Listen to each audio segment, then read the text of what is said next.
and Jai Hind children. I welcome you all in today's live class of biology. Children, we are discussing the chapter reproduction in plants. Is it? And today, before starting the topic, I am going to demonstrate you the activity number 8 of biology. As this activity is the part of your activity syllabus, so you need to write it in your activity notebook. Alright, I am going to demonstrate you the activity number 8 of biology. And the aim of this activity is to study different parts of a flower. Okay children? So this activity is the part of your activity syllabus, so you need to write it in your activity notebook. Alright, so first of all we will take a China rose flower. So here I have a China rose flower. As you can see that it have the different parts. So one by one, with the help of this forceps, we will remove the different parts of the flower and study about them, about their structure. Clear? So with the help of this forceps, I am going to remove its green part of the flower which is present at the base. Clear? And after removal it, I will keep it on a petri dish. So look that here I have this green part of the flower which is present at the base, and this green part is known as, yes, it is the sepals.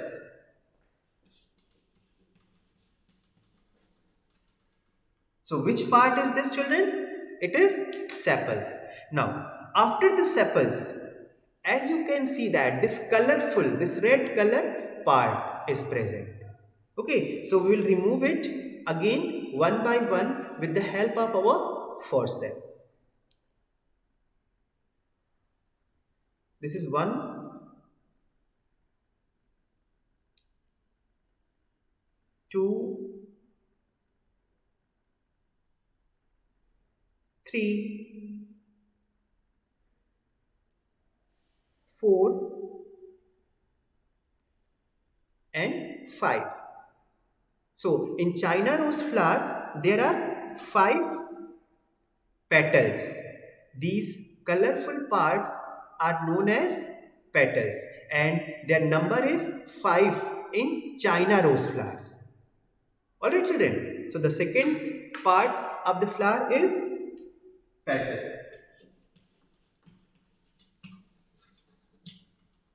Alright, now after the petals, as you are able to see that, yes, these number of structures present at the top and which have a circular structure at the tip.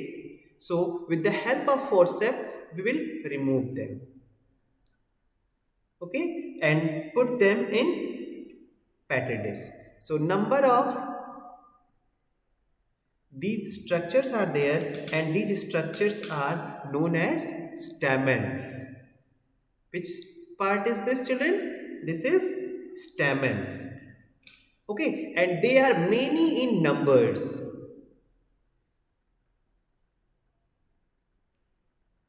So look that here we have the stamens. Stamens have a thin thread-like structure which is known as filament, and at the tip of the filament it have the anthers. Okay, so the next part is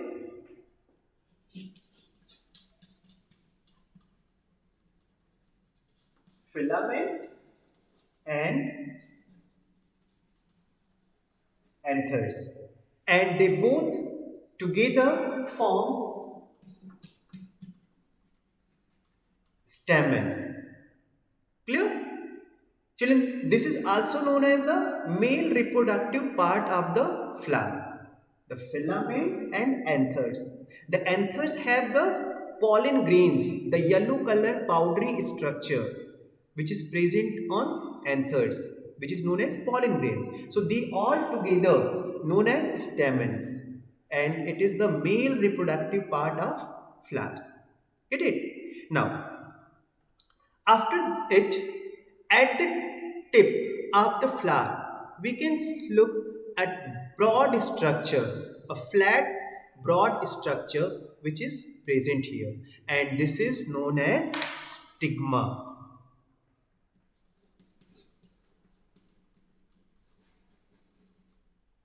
Alright, this stigma have a long tube-like structure. So this long tube-like structure is known as style.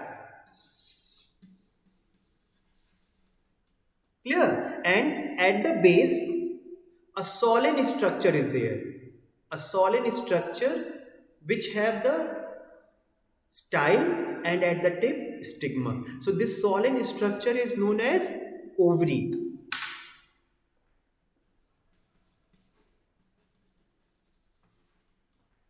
Alright? And these together, stigma, style and the ovary together known as, yes, pistil.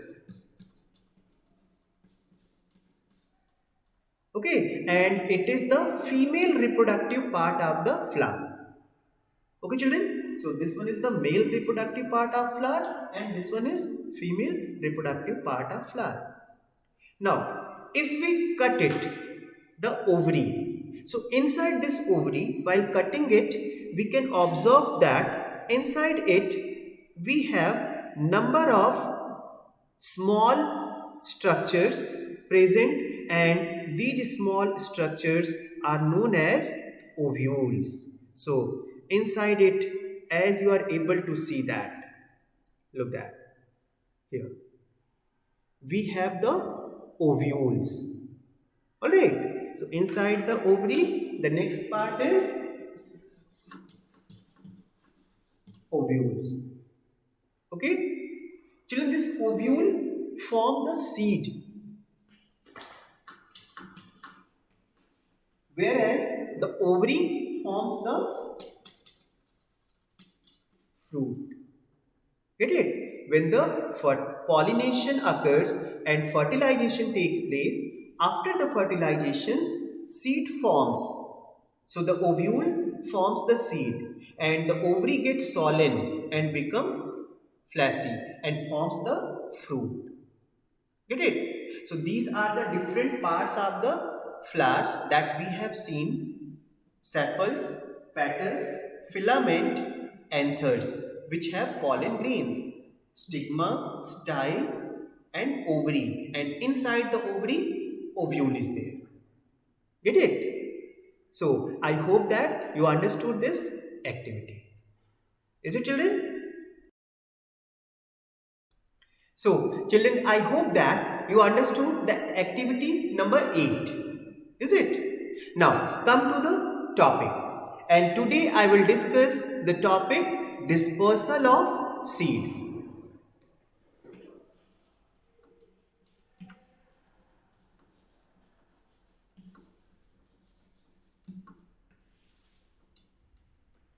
Children, remember that in previous class I have discussed that the pollination process, in which the pollen grains transfer from anthers to the stigma, and after that the pollen tube forms, and that pollen tube fuses the egg cell in ovary.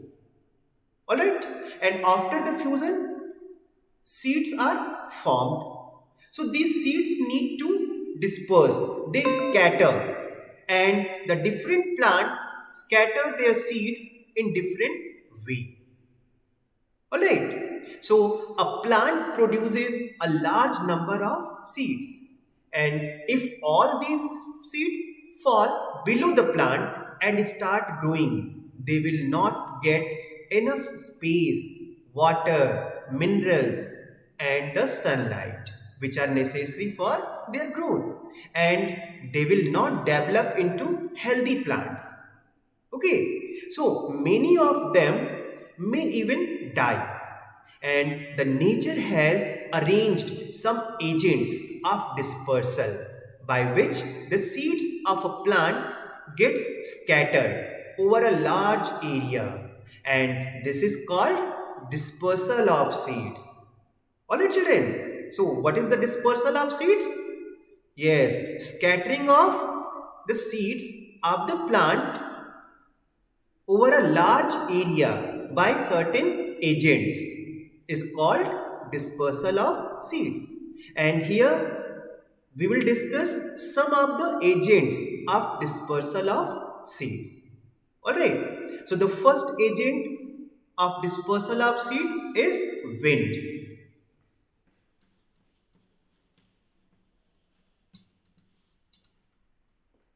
Children, the wind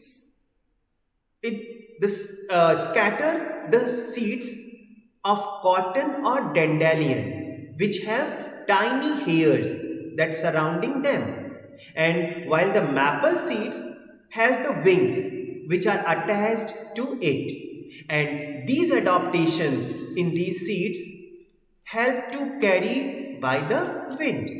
So these seeds easily get scattered, easily get dispersed by winds. Alright. So the example of the seeds who scattered by winds are, yes, the cotton seeds, okay, dandelion seeds,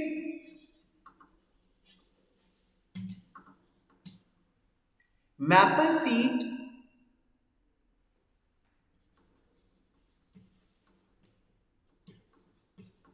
etc. So these are some of the plants whose seeds scatter are dispersed by the winds because they have light structure, hair-like structure present on their seeds, and because of it, it can easily flow, it can easily disperse by blowing wind. Okay, children? Now, come to the second agent of dispersal of seed, and this is water.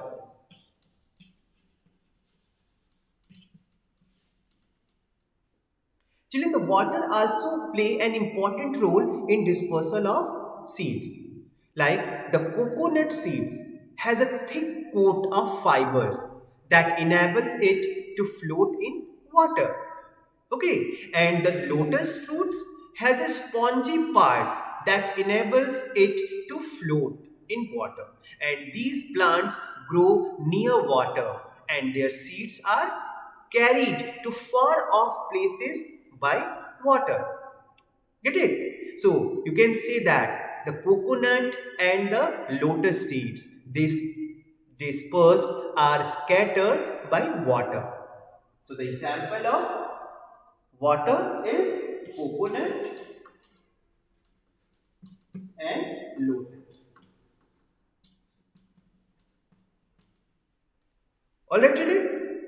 Now the third agent of dispersal of seed are animals.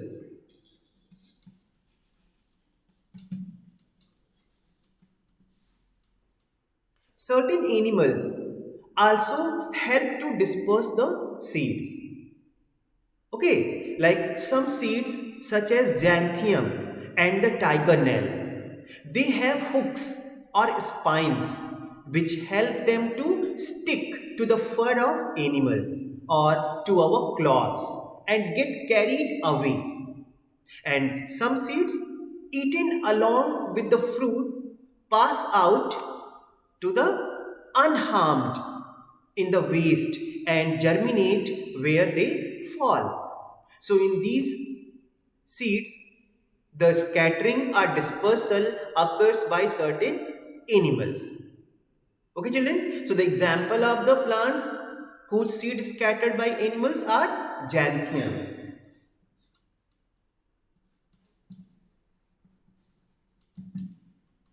and tiger nail,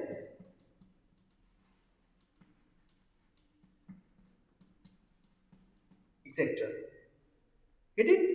These seeds have the nail-like structure or hook-like structure on it, and with the help of such hook or spines, they attach to the fur or cloths and carried, move from one place to another place and get staggered. And some seeds also get eaten by the animals along with their fruits, and as the seed not get digested, They comes out from the body as a waste and get germinate and gives out the plant. Okay, so the animals also play an important role for dispersal of seeds. Now, the next way by which the seeds get scattered or dispersed is explosion of fruit.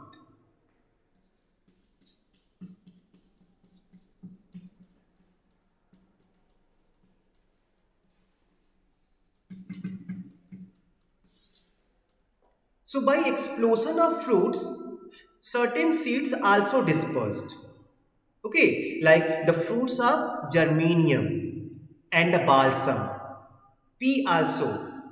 Get it? So the fruits of, yes, geranium, balsam and pea, they burst on drying, and this causes the seeds to be thrown away from the parent plant and easily get dispersed from one place to other place. All right, children. So what are the examples of the seeds who dispersed by explosion? Yes, it's geranium.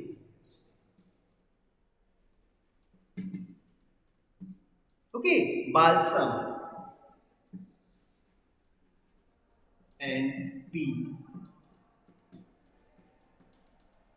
So these are certain examples of seeds who dispersed by explosion of their seeds or fruits.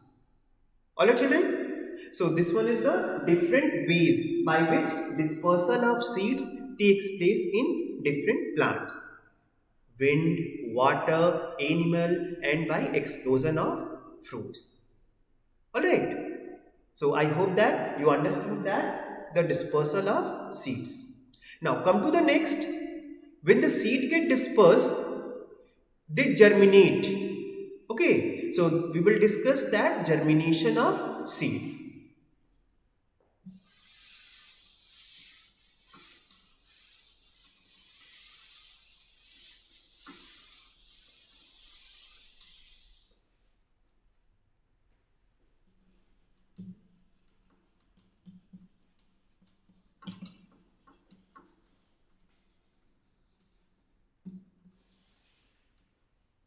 Germination of seeds. Children, a seed contains a plant embryo in a resting stage. In which stage?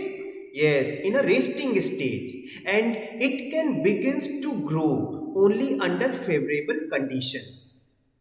Alright. And the seeds must get moisture and oxygen.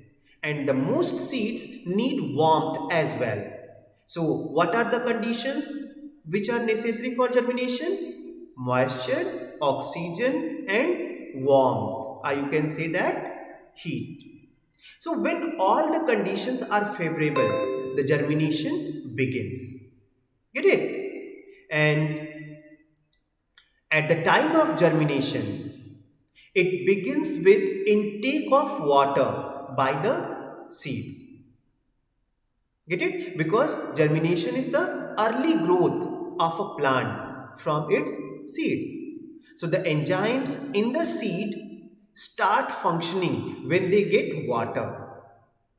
Get it, children? So you can say that water is an important factor which help in germination of seed, because the enzymes are those substances which are present in seed which help to germinate, and these enzymes can be functional when they get water.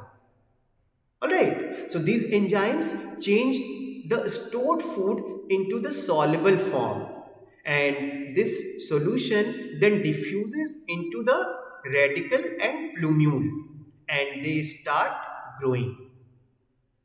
Alright, so you can say that the germination of seed occurs when the water absorbed or water present around the seed or moisture is proper present there. So the water gets absorbed by seeds and the enzymes which are present in them, they start their functioning and they change the stored food which is present in the seed into soluble form, and this solution then diffuses into radicle and plumule. And these two parts of the seed, that is radicle and plumule, they start growing.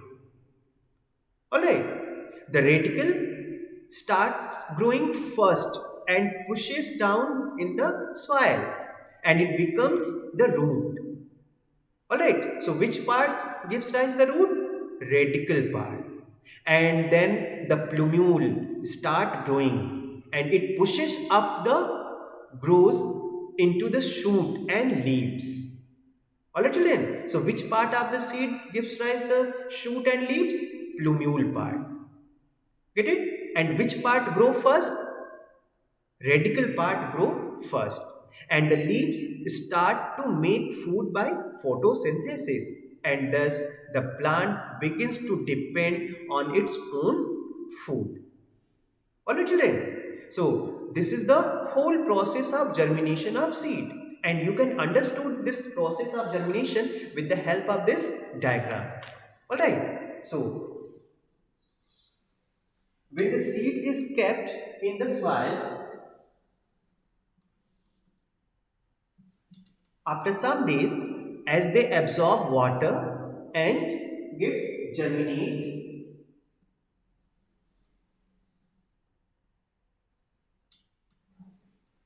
a white thread-like structure comes out, arises out from the seed, and slowly it grows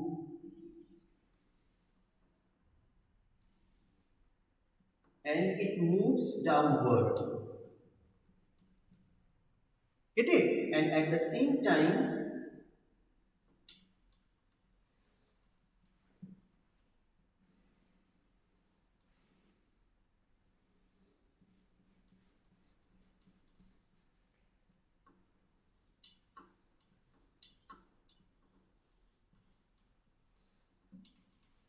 forms the, yes, shoot are the leaves. So these are the different stages by which the germination of seed takes place. Alright, this part who gives rise the root is known as radicle. And the part which gives the shoot and leaves is known as plumule. Alright children, so these are the different stages of germination of seed. And I hope that you understood the process of germination. Get it? Now, after the germination of seed, our chapter is going to over here. Now I am going to discuss the oral questions too.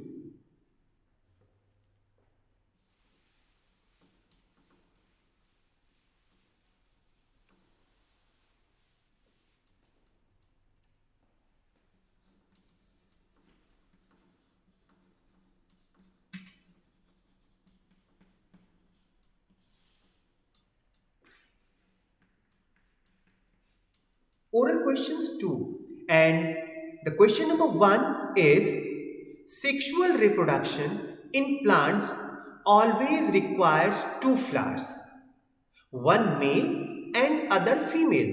Do you agree? Give reason. Okay, children, this is the question. So first understood the question. It's given that the sexual reproduction in plants always requires two flowers, one male flower and one female flower. So do you agree? No. The answer will be no. I do not agree because yes, the complete flowers like rose that contain both female and male reproductive organs. So in these plants, only one flower is required for reproduction. Get it? Not in all flowers. Now the question number 2 is, what does pollination mean? Children, here you have to write the definition of pollination. What is pollination? So pollination means the process of transference of pollen grains from the anthers to the stigma. Alright, so this process is known as pollination. Okay, now the question number 3 is, It is seen that wind pollinated flowers have either small petals or no petals at all, and that their anthers and pistils are exposed. So, how does this help the flowers? All right, children, understood the meaning of question? In wind pollinated flowers, the flowers in which the pollination takes place by wind, they have either small petals or no petals at all. Okay, and that their anthers and pistils are exposed. So, how does this help the flowers? So, children, you can say that in the absence of large petals, the anthers and pistils remain exposed to the wind and making wind pollination easier in these flowers. Get it? Okay. Now, the question number 4 is, after pollination and fertilization in a flower, most often all the parts of the flower fall off except one. Which is this part and what does it develops into? So children, here you have to write down the name of that part of flower. Okay. And you also have to tell that it develops into what? So this part is ovary, because ovary not falls, it forms the fruit. Get it? It develops into fruit. Now the question number 5 is, plants scatter their seeds far and wide by several methods. So why is scattering necessary? So children, remember that we have discussed today that dispersal of seeds. Is it? So you have to write down why this dispersal of seed or scattering of seed is necessary.